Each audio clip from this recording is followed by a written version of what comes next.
Thank you, Allison and Junius. That was a really inspiring conversation.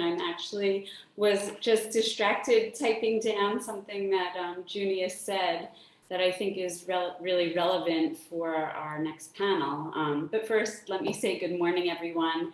Thank you for joining us. I am Carrie Fallhaber, Vice President for Work Solutions, Communications and Learning at First NYC. And I think there's been a lot of interest and excitement over our first panel titled Reimagining a Diverse, Equitable, and Inclusive Workforce. And Junius, you are making us rethink that word inclusion. I like that you use the word belonging. We've been having this conversation internally, so belonging might be the new word. We are joined today, though, for the next panel by 3 leaders who will share how they are walking the talk to advance diversity, equity, and inclusion in the evolving workplace. And the discussion will include navigating and addressing complex systemic biases through inclusive leadership. Most importantly, we hope to focus on real-world practice on the ground, so you can leave today with some next steps for the work that you're doing in your organizations and with your partners. Junius reminded us that these are systemic and structural changes that are needed, and that discrimination is still a problem in recruitment and hiring processes, and these initiatives are looking to address that head on. But I'm especially excited to introduce our moderator, who is a friend and always a joy to be around. John Murray is a quick-witted TV host, a pop culture expert, and culture critic. He recently became an ABC News contributor, facilitating brand-centric segments for the network's afternoon series, GMA3, What You Need to Know. John was named by the NAACP as one of 40 power players under 40, and named by Ebony Magazine as one of the 30 on the rise to watch in the entertainment industry. John, thank you so much for lending your voice to this important convening. It is my pleasure to turn the mic over to you. Here we go. Good morning, everybody, and thank you so much, Carrie. It's good to be here with you all today, and I want to get right into the conversation and introduce our panelists. First up, we have Dr. Gail O'Mello.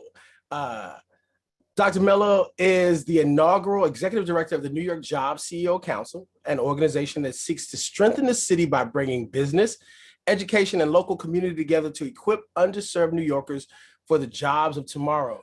Maurice A. Jones was appointed CEO of 110 in March 2021. 110 is a coalition of leading chief executives and their companies who are coming together to upskill, hire, and promote 1 million Black Americans over the next 10 years into the family-sustaining jobs with opportunities for advancement.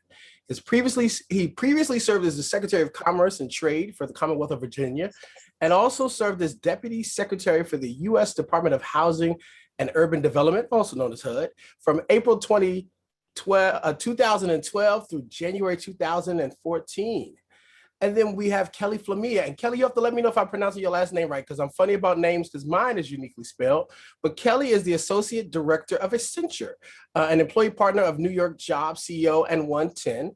Kelly has 20 plus years of change management experience and is responsible for driving global strategic change programs and human resources. Kelly's passion for change is fueled by the endless possibilities it creates for future, and has channeled this energy for unlocking potential into design and launch of Accenture's first of its kind modern youth apprenticeship program in New York City. So I'm glad to have the 3 of you with us, and I know we're going to have some good dialogue today. So let's start here. All of you all are giants in the field. So what type of adversity have you faced on your road to getting where you are, to be in a place where you can be in leadership to impact change? And let's start with you, Kelly. Great, thanks, John. And you were very close on the last name, so pronounced Flamia. Flamia, okay. Yeah, so thank you. Yeah, so when I think about, adversities, my head immediately goes, back, gosh, decade and a half ago. to when, I personally was experiencing a medical issue, which at that time I thought was going to mark the end of my career at Accenture. And fortunately, I had a really strong support network, and one individual in particular who wanted to focus on the skills that I had. And so, look at ways to bring those skills internally with Accenture. And so as that happened and I was able to remain with Accenture, I've always taken that experience with me, particularly with this work that I've been focused on, which is so centered around the power of focusing on skills and wanting to be able to do exactly what this individual did for me, for many others, as I now just celebrated 20 years with Accenture earlier this week. Wow. Congratulations on that milestone, by the way. Thank you. Dr. Gail, I'm coming your way. You might need to unmute first, Dr. Gail. These are just the small challenges we face in the Zoom world, Dr. Gail. Absolutely, thank you. And thanks for moderating this session. I'm so happy to be here and to know that so many people are interested in this issue. It really is, in some ways, the challenge of our time. And if we get this right, I think we will really create the America that we all want to see. I would say personally, my challenge was getting to college. I grew up in a family that was pretty anti-college. My favorite statement was my mother would always say, Gail, the family is downstairs watching TV together. Why aren't you down here? And I'd be upstairs studying. And so I really identify with so many young people in New York for whom education really means leaving something that their family wants to hold on to. And these students are pulled between those two things. And of course, we want them to have both. We want them to have both their family and their heritage and opportunities to get the skills that they need. So I was able to overcome that. I eventually got my doctorate, but it left with me a real empathy for the struggle to really be the first to do something, and how you both gain and leave something behind. That's good stuff. Good stuff. Maurice, I'm coming your way. Good morning to all, and nice to be with everybody. I would say for me, look, the adversity piece starts with where I came from. I was raised by two grandparents on a tobacco farm in a rural town in Virginia of 1,200 people. A place where I had a grandfather who spent 6 years in school in a barn. He was born in 1914.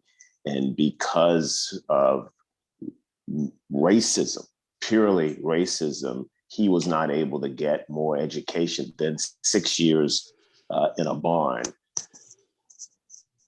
Oh, did I lose you? Nope, I'm you're back there. now, right?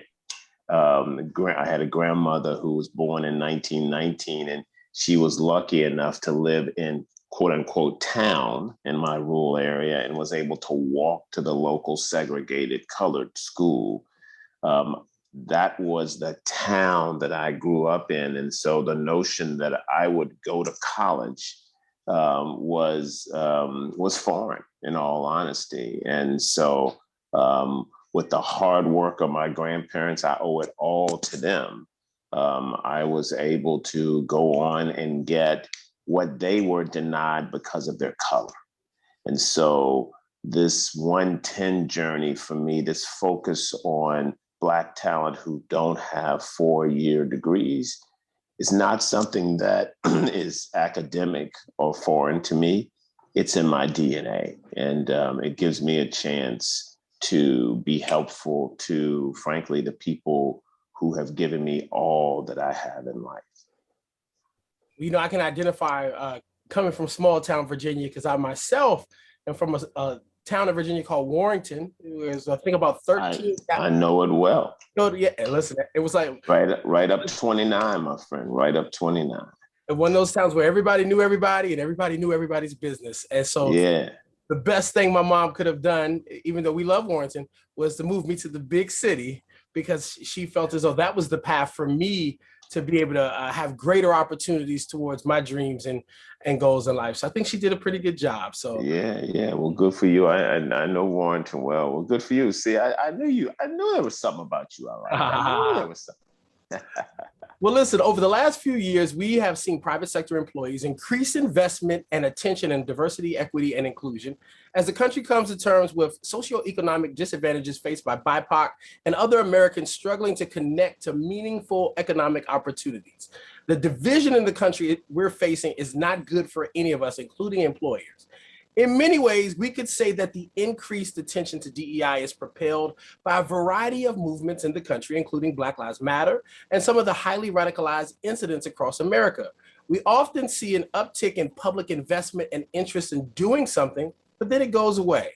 The two groundbreaking initiatives being led by you two, Gail and Maurice, have gotten a lot of public attention, especially for the corporations investing in the work. So many of the registrants wrote in with the following question. Concretely, what have you been able to accomplish to date, and how do you know that it's working, and who is it benefiting? Gail, you go ahead and start that one. Sure, and thank you. Well, I think it's really important to understand what a moment this is, where for at least the first time, I've been employed for about 40 years. The first time in my life, you see large corporations really stepping up and wanting to lead on this issue, not sort of talk about it, but do things about it. And so that has been really very interesting. The New York Jobs CEO Council was begun in January of 2020, right before COVID, and actually right before a lot of the explosions that happened in our country in multiple ways around George Floyd and all of the things that were really a part of sort of lighting again the spark of we've got to do better in this country. This is intolerable what is happening. And being employed at a family sustaining wage in any place in the world is really where equity has to begin. And I think that piece is what we see companies. There are 28 companies in the New York Jobs CEO Council, and they come together and said, not just for New York, but for my company, it means something to have low income, predominantly Black, Brown, and Asian folks from New York get jobs that will allow them to sustain their families.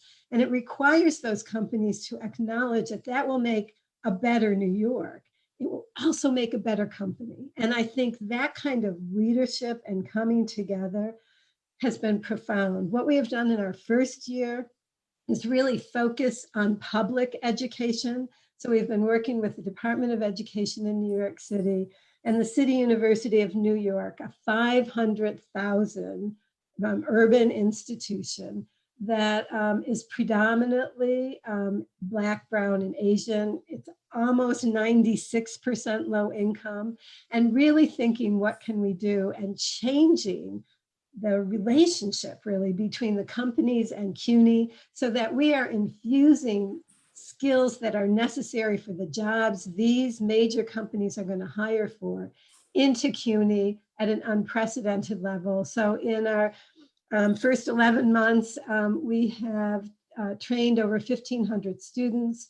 We have over 100 students in new internships. We've been working with the City University of New York to actually change college level apprenticeships. We are working with youth apprenticeships and the Department of Education.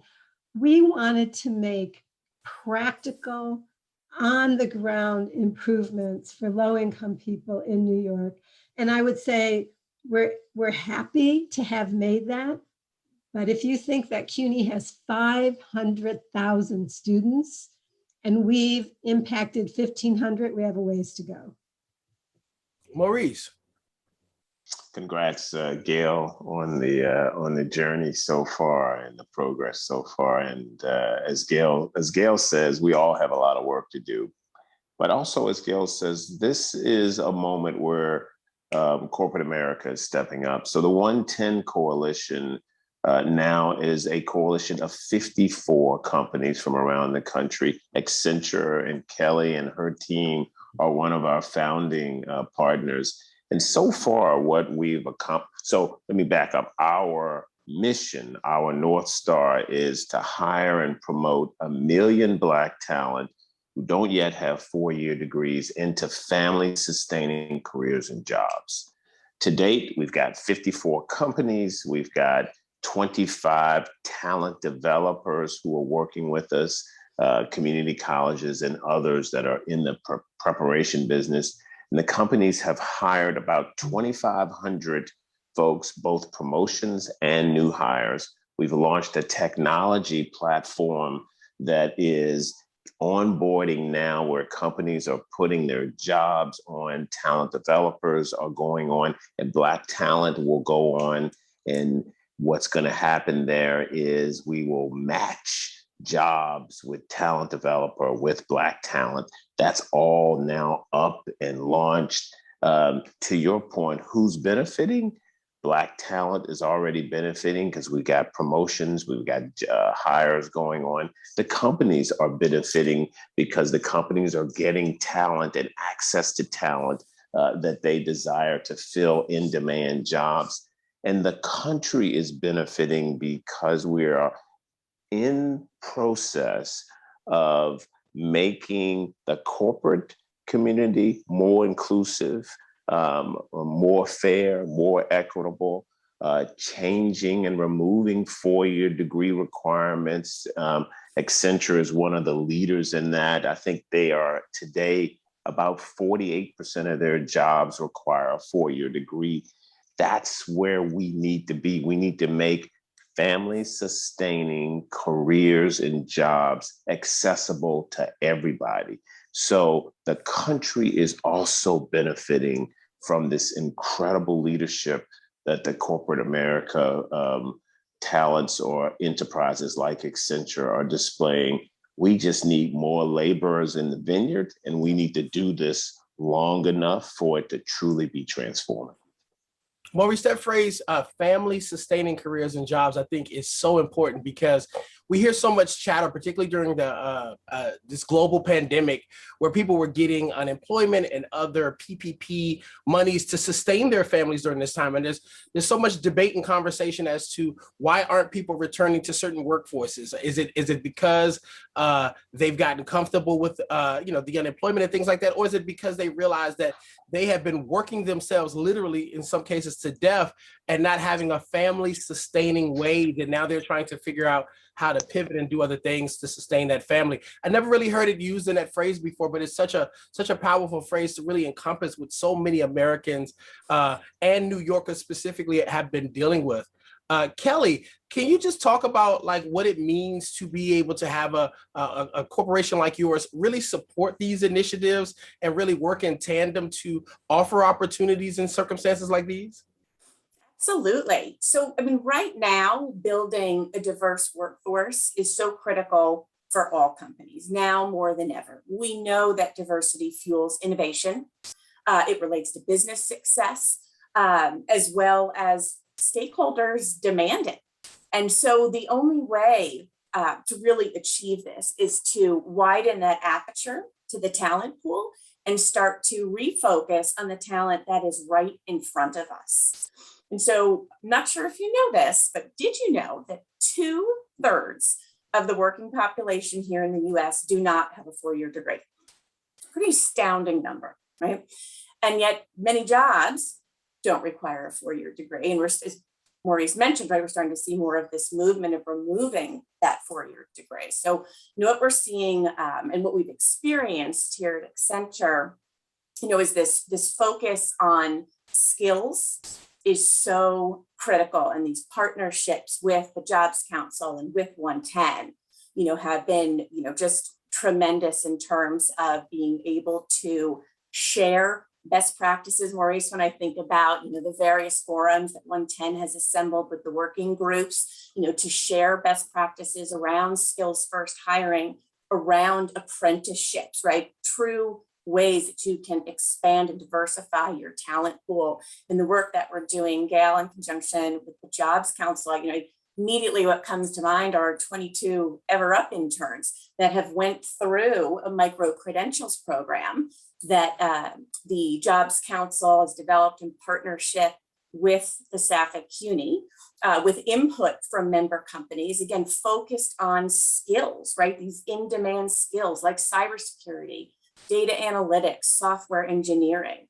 And we, as a company are able to then tap into this talent pool.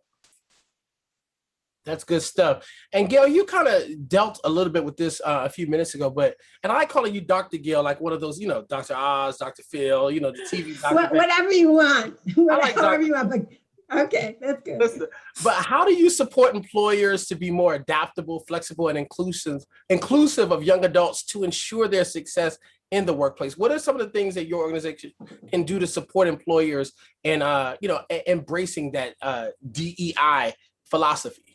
Yeah, it's a great question. And I think part of it is to really realize that we don't want this to be a process that we really run at.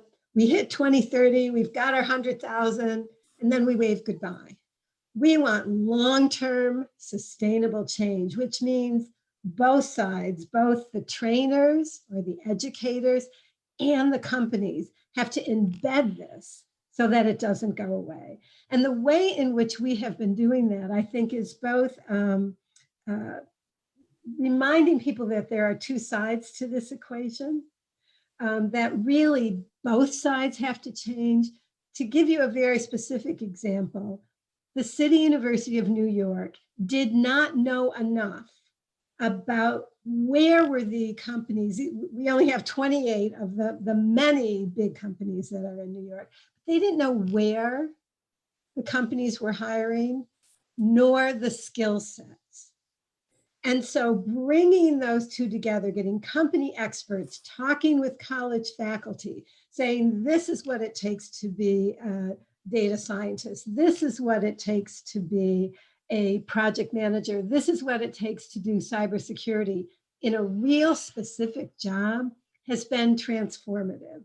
And it's also had this other sort of really interesting subtext, I think, John, which is it really shows the employers who, for the most part, God bless them, have been hiring from what they would call the top 15 or 20 colleges in the US. And all of a sudden they open the door to these much more accessible colleges, and they find extraordinary talent, both in the college faculty, but especially in the students. One of the students who just went to Accenture, we interviewed him, and he looks into the camera and says, "You better get ready for me because you've trained me for greatness and I'm going for greatness." It's like, that's real. And I don't think you can underestimate the power of, once you have come together to decide how you provide these skills, to then bring those newly skilled individuals into your company. That's the beginning of a change that's not going to go away. I like that story, Dr. Gill. That student reminds me of that Beto O'Rourke Vanity Fair cover. I was born for this. I like his determination. And I know that we will be doing some of the member and attendee questions soon. So if you have those questions, send those over. We're going to get to those just in a few minutes. We want to make sure we make this an interactive experience. But Maurice, when we look at the news sometimes and we see companies ranging from Gucci to H&M who got in trouble because of racially insensitive marketing or programs or things, the one thing that people of color always say is, see, if they had a person of color in the room, somebody would have maybe told them that that was a wrong thing. How does it feel to be helming an organization that is implementing change from the bottom up? Like your organization is really working to teach DEI to people so that it becomes a part of their infrastructure and not something they have to run to do to fix things when they end up in a situation like so many of these corporations have over the last 5 years. I think one of the strategies that we're using, Kelly alluded to it, is a community of practice.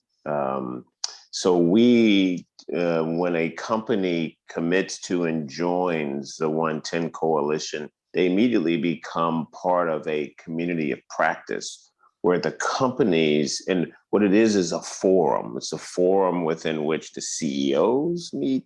It's a forum within which the CHROs and the human capital talent meet, and they share and learn and collaborate on best practices when it comes to skills first hiring, when it comes to what you need to do to create a culture within your company where all talent, in our case in particular, Black talent, can thrive. What do you need to do to be creating career pathways for Black talent and upskilling and reskilling? I think one of the big opportunities for companies to get better at this endeavor is to learn from one another, to actually do it in a more collective fashion, to hold one another accountable.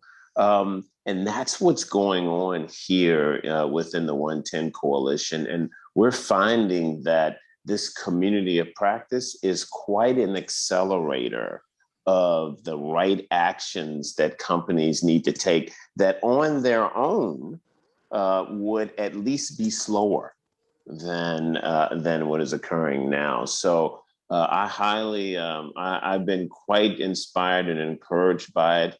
And I see the progress already. I also see the promise of so much that can be accomplished in the future. So I'm pretty excited about it. I like that. John, can I just jump in and Absolutely, emphasize Dr. what Maurice said? It's so important what these two organizations are doing, and it is that collaboration. And it is, remember, these are very competitive companies. These CEOs are these are the giants of their industry. And there is that subtle, isn't it sort of great that they're now beginning to compete on this? That this is becoming one of the things they're competing on, not just shareholder value, but really the value that they're bringing, within their world. So I just want to say what Maurice is doing is so terrific. And it's sort of unprecedented, at least in my experience, to have these major companies come together to really do this. So I just wanted to emphasize that. Let me just build shortly on that. So when the companies hear that Accenture has 48% of their jobs that don't require a 4-year degree, and they're looking at their jobs and they got 80%. You can bet your last money that they go, okay, if Accenture can do it, I can do it, and I'm doing it tomorrow, right? And that's what we want. That's what we want, right? And so, I can't understate or overstate the catalyst that this plays. I apologize, Kelly. I think you were jumping in there. Oh, no. I was just going to add that I think, there is a recognition that we will have far greater success collectively, right, as companies than any one company could have. And so through that collaboration, we are not only able to accelerate the pace of change, but also amplify the impact, which I think is so important. That's all good. And I have one more follow-up question, and I see the user questions are coming in, so thank you all for sending those over. I heard a panelist earlier talking about one of the ways to make sure that this type of change sticks in this corporate environment is to add the financial partnerships with it. Like if you're getting bonuses or things like that for your DEI, it really shows that you're truly invested in impacting and changing the culture. I'd love to hear each of you just take a pass at what other tangible things as a company is really trying to change their culture in this regard. What are some other tangible things that they could do, maybe including the bonuses and the financial aspects that really help to reshape this culture with a DEI perspective? And anybody can start who wants to go in first. Well, I'll jump in because it's already been said, and it actually was said in the first panel. Start out by measuring it. So one of the things every company in the Jobs Council has agreed to is we will report our progress in New York on an annual basis. And now I'll tell you my fantasy. My fantasy is, I don't know how many of you know this, but in Union Square, there's a big sort of odd thing on a building. It's got all these numbers that go by, and it's really just a sort of like a neon kind of sign. My fantasy is that it begins to chart the number of low-income, Black, Latinx, Asian New Yorkers who are hired in New York, and we can actually see that number growing. So measure and publicize that measurement, I think, are two ways to begin. I like that. Kelly. So Gail, you took the words out of my mouth. I said measure and share, right? Trust builds transparency. And since 2016, we've been publishing our workforce demographics out on our website. You can go see, right? We make public our commitments to hold ourselves accountable. Really helps in that space. And then when you think about internal measurements, our top leaders, part of that scorecard, there are elements related to, the retention, key and diverse talent. There are, actual metrics. Back to that phrase, you get what you measure. It's good stuff, Maurice. The only thing I want to add here is I can't overstate the importance of leadership. You have to have leaders who are saying, this is important. I'm going to measure myself. I'm going to measure the impact and the performance and the success of the company. I'm going to measure my leaders' impacts on these. This is part of the business imperative. If you have leaders, if you have leadership that does that, boy, does it make people notice. People notice. And so the beauty of this coalition is you've got leaders coming together who are saying, this is important to me. This is important to our company. You all want to please me? You better get the gospel on this. That's good stuff. And Maurice, I'm coming back to you as a follow-up with our first participant question. What action step have you taken that you've seen the greatest progress in the work that you're doing? I'd like to hear, what action step have you taken that has led to the greatest progress in the work that you're doing? The interesting thing is, I think probably the thing that has led to the greatest progress so far has been the community of practice. Because, as I say, that community of practice has made more transparent to the companies techniques and strategies that people are using. It's also created this sense of we're on one team with a mission, and we're going to accelerate our efforts. And so I can't overstate what this collective team building is doing for people saying, let's do it. Let's do it. And there is some competition there. That's probably been the most catalytic of the things that I'm seeing that's having an effect on a change in behavior. Kelly, is there an action step that you can think of that's led to great progress with your work there at Accenture? Oh, absolutely. And really, I quickly anchor to 3 steps that companies can take as I reflect on our own experience here at Accenture. The first is around skills and turning and pivoting that focus to skills. As you shift away from the traditional proxies of, the degrees that you hold, the university you attended, right? That fancy piece of paper you may have. And you look and, again, just widen that aperture and focus back on the skills. What we're finding is, we are able to tap into a far more expansive talent pool. And to do that, what we've done is we've focused on the essential skills. And Junius was talking about this a bit earlier, right? Taking a hard look in the mirror and saying, okay, for our roles, what is truly required to do the job? And what we found, as Maurice mentioned, for 48% of our roles, that 4-year degree was not the answer. And if we look at cybersecurity, just as a really quick example, these are in-demand skills, as Gail mentioned earlier. And there's a number of ways to build those skills. It's not just through a 4-year degree program. There's certification programs, there's boot camps, there's the micro-credentials program that I mentioned earlier. There's community colleges where you can build these skills. And so I think that pivot, again, focusing away from degrees on the skills, just has had tremendous impact in terms of widening that talent pool. The next piece I would say is investing in apprenticeship.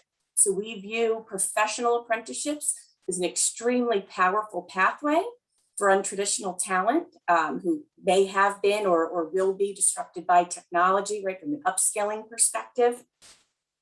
And again, this has been another way that we have widened our talent pool. Working with a number of our skilling partners, we've been able to, recruit across the ecosystem to bring in extremely talented individuals. Since 2016, we've brought on hiring and training over 1,000 apprentices. And I know Maurice, the working group earlier this week was focused on that, right? Sharing how-to best practices. And we have so many, great examples in this space. And I'll just share one quickly when I think about one of my colleagues who came to Accenture through Empower, so a nonprofit focused on tech training. This individual came in with tech skills, has continued to expand and build his skill set, progress his career through Accenture, through various promotions, and now is the go-to tech enablement individual for many of our most senior leaders. And again, came to us with the right skills. And then the last piece that I would share that I think is so critical when you think about the steps companies can take is around nurturing your talent. Right. So it's never enough to just bring talent through the door, right? Companies need to keep that talent. They need to grow that talent, continue to invest in that talent, ensure that the talent can achieve their aspirational goals within their company. And so I think, the landscape of all things COVID and working remotely, while it has made that challenging, right? We've had to look at kind of new and different ways. I think at the end of the day, it's all around, staying connected and engaged with your people, right? Both at work as well as outside of work.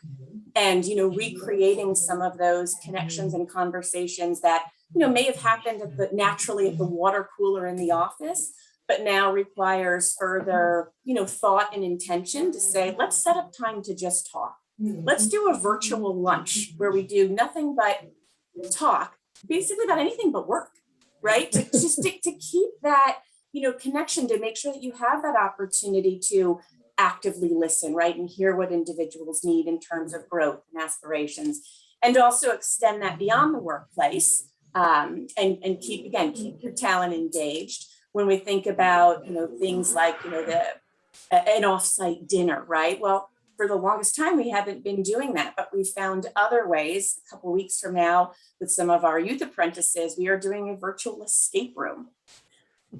So again, there's lots of ways to recreate it. And I just think, continuing to not lose focus on that nurturing piece is also very critical.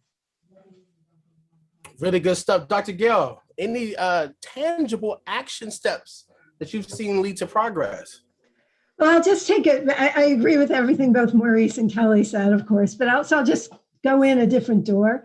One of the other pieces we have found for low-income students is how much they don't know about the corporate world, how much fear that is about being exposed. I'll give you a very concrete example. We thought this would be a wonderful opportunity. We had volunteers from some of our companies saying, I volunteer, I'm in your field, whether it's, data science or system administration. I will talk with you about what my job is like. We'll just have a conversation. I'm sorry. So we set up times for them to meet. The students didn't come. It killed us. Then we went back to the students and said, why? They're like, well, I never knew anyone who worked in a company like that. I was afraid that I would say something wrong. There was just so much fear because they had no experience. So I think the other piece, and Kelly's talking about this a little bit about once you bring diverse talent into a company, but I think it's also important to think about what to do before those individuals come in. And part of that is there's a set of professional skills that we have to give people. I'll give you another concrete example. We had a job opening at the Jobs Council for a tech person. And so we wanted to hire only from the micro-credential completers. We had one completer who, in an interview for a job, refused to turn on his video. Kills you, right? Why? I don't know why, but clearly that person, this is a young person, didn't understand sort of the rules of the game. So we've got to make sure that we get people prepared all along the path, and that there are things that if you grew up middle class, maybe you take for granted. If you didn't grow up middle class, but you have the grit and the talent and the creativity, you're going to make an amazing employee. We've got to just get that. We've got to smooth them over that, so they go in with the confidence and ability to do what will then show who they are and the kind of talent they're bringing. Such good stuff, Dr. Gale. I want to get to another participant question in the time we have left. If you're a community college and want to build an apprenticeship pipeline in certain sectors, have you developed a best practice training for educational institutions committed to career pathways? Anyone who'd like to take a piece of that? That's our next participant question. Well, that's the only former community college president on this team. I'll take a stab at it. And we've been delighted with what we have been able to do in CUNY. We now have 8 companies working with 4 community colleges in CUNY, developing apprenticeship-based applied associate's degrees that will have a guaranteed internship at the end. Again, if students got to do their part, they've got to really work it through. And we've just completed an education and training process for faculty, because honestly, faculty have to learn to educate differently and have to learn to share the teaching and learning from both the classroom into the job site. So there's a lot of pieces.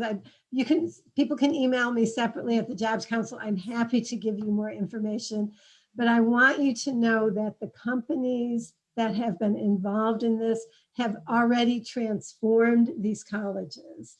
And it's an amazing thing to see. So that partnership is really important. We got another participant question. How can this strategy be used to help Black talent who are justice involved? For justice involved persons, the goalpost is always moving. Anyone like to deal with that? Sure. I mean, we are certainly trying to source justice involved talent.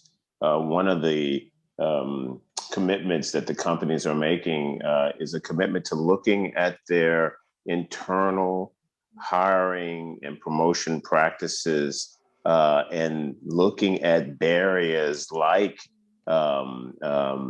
barriers to folks who are justice involved and looking to eliminate those. And so I highly, highly encourage folks of all ages, of all backgrounds, justice involved and not, to go to the 110 website. Let us know who you are and of your interests. I want to make sure we get you into the mix. So I really appreciate that question, because that is one of the other barriers that we've got to actually overcome, is this one of eliminating folks who are justice involved. And when it comes to Black talent, that is a really, really large cohort. So I appreciate that query.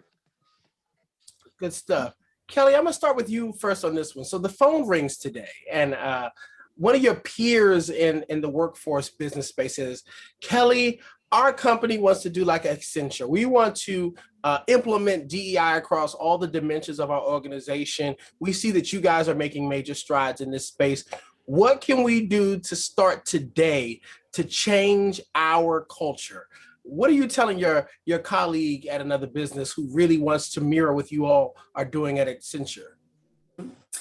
So I would say the first thing is, embracing a new way to think about talent, right? Really, really expanding, again, that aperture when you start to think about talent.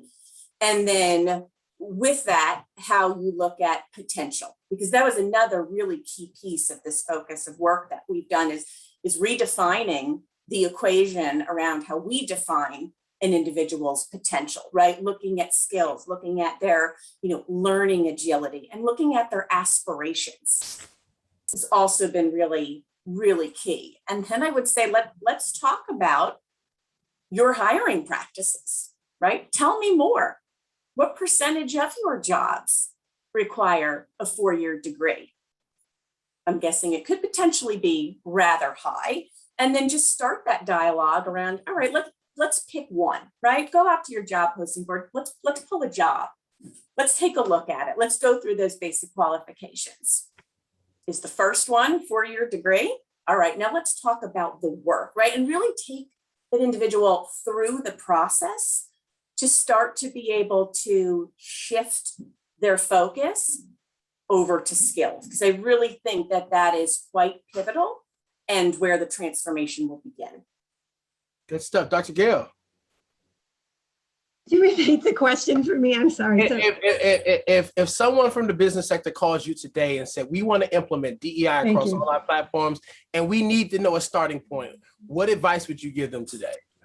So again, just to agree with Kelly and to take it further, I would also say, how are you going to train your hiring supervisors? How are you going to train your interviewers? How are you going to understand that bringing in one by one is probably setting up people for loneliness and failure, so that you begin to rethink how you bring people into your company so that they are supported, that people really understand both the talent and the challenges, and you create a new kind of way to grow your talent than your very often very entrenched way of bringing in kids who've been going to college since they were 1 and they already had the diapers with Stanford on it, and you really have to very much create different kinds of pathways for new talent who are your future. And so I would talk about the hiring process, the interviewing process, and the way in which hiring managers have to also be given support and training. Good stuff. Maurice. I'll quickly just add, my first question will be, what does success look like for you? What is your North Star, right? Because that should tell you what you need. The other thing I would say to you is, who do you have? How much in the way of investment in infrastructure, people, systems, that kind of thing are you willing to put on the table to make this work? Because you got to resource this effort. And so for me, it's about what's your North Star, and you got to resource it. You got to have people who are helping to lead this effort, working all across the enterprise. You got to put in systems, but you got to make sure you're telling people, here's what success looks like. That's good. There's a participant question that I'm going to remix a little bit because it actually, I had an aha moment reading it. Persons with disabilities, should we be including them in this DEI conversation? And how do we work to change the workforce and the landscape so that they feel included in this space and aren't overlooked as we're making these changes in the workforce? Anyone who would like to take a piece of that, persons with disabilities.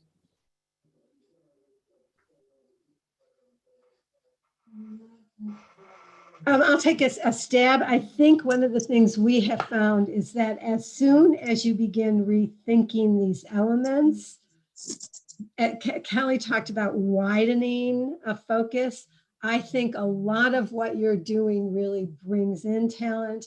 I'll use a specific example, a company that we are working with, I won't name names, but a company we're working with really looked at neurologically challenged folks and found that when they started widening the lens, not only were those folks welcomed, but they became some of the very best talent on problem solving because they had unique sets of skills. So a lot of times we look at what people don't have.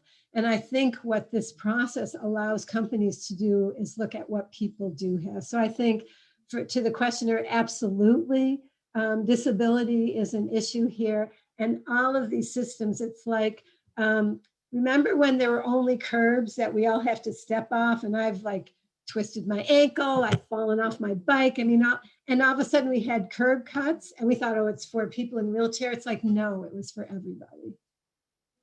That's good stuff. Kelly? Just say, Gail, back to your focus about, as we bring talent in, I think another piece that's really important is, the role that employee resource groups, for example, play, right, in terms of creating that sense of community and opportunity to share, as well as raising broader awareness. We had a recent, persons with abilities day. I think this is the way they phrased it, like day of awareness, where, anyone in North America could, join a webcast, right? Hear from some of our other employees, right? Perspectives, insights. So I think, again, as you bring talent in, equally as important, Gail, as you had mentioned earlier, focusing about the experience once at the company is really key for all talent segments. Maurice? Yeah, I would just second to everything that my colleagues have said here. Absolutely, persons with disabilities should be included. And, we are saying, and what the employers are saying is, look, we've got to make sure that all talent belong, all talent are included, and all talent receive the supports that talent need in order to thrive. And there's no question that people with disabilities are contributing just like everybody else. And we need to have people with disabilities thriving in our enterprises if we're going to have thriving enterprises. So absolutely, without qualification. And if anybody needs a great example of watching persons with disabilities thrive in the workforce, Google Good Morning America, New Jersey Theater. There was an amazing piece that they did on a movie theater in New Jersey. I can't recall the name of the theater, where they, went and surprised the woman who's the proprietor of the theater. But every person working at this movie theater either has disabilities or developmental delays. And it really was a beautiful story about this amazing theater that's doing so well and impacting that community. And if we could find a way to be more inclusive and add those elements and those persons to our general workforce as well, I think, just like Gail said, we'll watch our companies thrive. As we land this plane today, I just want to give each of you an opportunity for some closing remarks for the folks who are here viewing. Any last takeaways you want to leave with the people as they are processing, implementing, or just wrapping their mind around DEI and this workforce culture? I will start with you, Dr. Gail. So I would just say what you've heard today is really about a new way of thinking that really brings in, I'm going to call it a community or an ecosystem that is not one by one by one, but linked. So I would say my one sort of encouragement to you is find a partner. Really, and understand that, just like we would love the Democrats and the Republicans in our federal government to work together, we also need to reach across whatever aisle that is, whether it's college to business or not-for-profit to college, like reach across. Maurice. I'll leave your audience with a data point. If you look at jobs in the country today that pay $60,000 and above, on paper, 79% of them require a 4-year degree. irrespective of the skills attached to it. If you look at jobs that pay $40,000 and above, on paper, 71% of them require a 4-year degree. We are narrowing the pathways to the middle class in this country. You look on the other side of the ledger, 66% of people 25 and above do not have a 4-year degree. That number is 76% when it comes to Black talent. We have got to move this country to a skills-based approach to hiring and to opening up the family sustaining pathway to. Otherwise, we're going to create two Americas, and that won't be good. We will be a house divided. So I would urge all of us to really, really see this as an urgent call to form a more perfect union. Powerful stuff, powerful stuff. Kelly. Right. So I will just leave you with the fact that, what we've talked about today is truly transformational change. And transformational change is hard. But I hope what participants are leaving with is that, organizations like the Jobs Council and 110 are creating this collaborative space and partnership, right? Which again is just so important to accelerate change both within the companies themselves that are participating, as well as just collectively as a whole to have greater impact. And I do think that, some of the best things in life are truly hard, but they are also some of the most rewarding. And so through, the work that we've done around, putting skills at the forefront of these hiring practices and the work like apprenticeship, we have found also great joy when I think about the stories, the individual career journeys that we've heard. There's a tremendous amount of joy as well. Well, listen, I've had a tremendous amount of joy working with all three of you today. And listen, Dr. Gill, our federal government may not have been able to work together, but the four of us worked together pretty daggone good this afternoon. So I want to thank you all for contributing to such a substantive conversation. And now I'm going to pass the mic over to Roman Jackson. Good to see everybody. Thank you. Hi, good morning, everyone. I'm excited to announce that Jobs First NYC will be releasing its latest policy report in early September.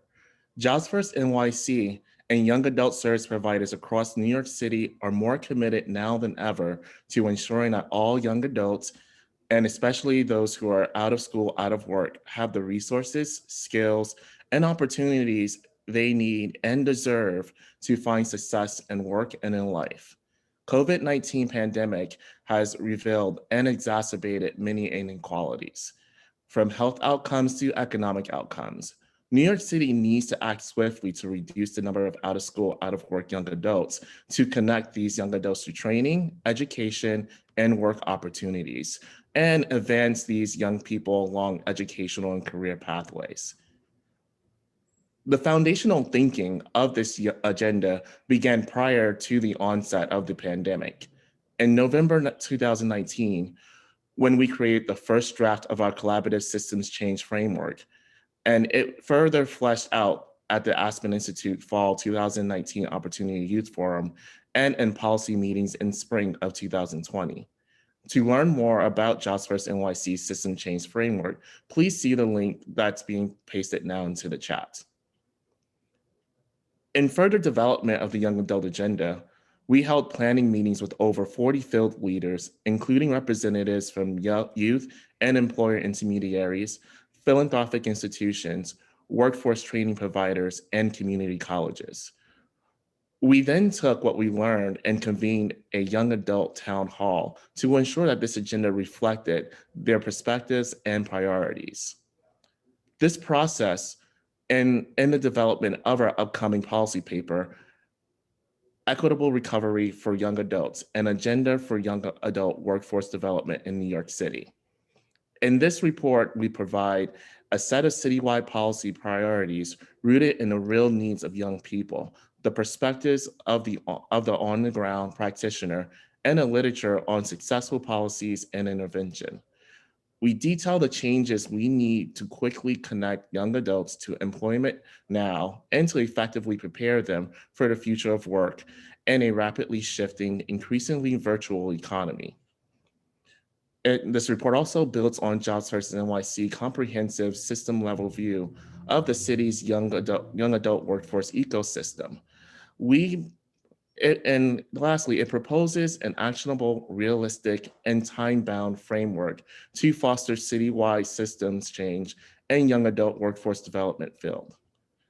So I hope you all stay tuned for a major announcement and the release of this report in early September. And now I'll hand it off to my colleague, Amanda Rosenblum.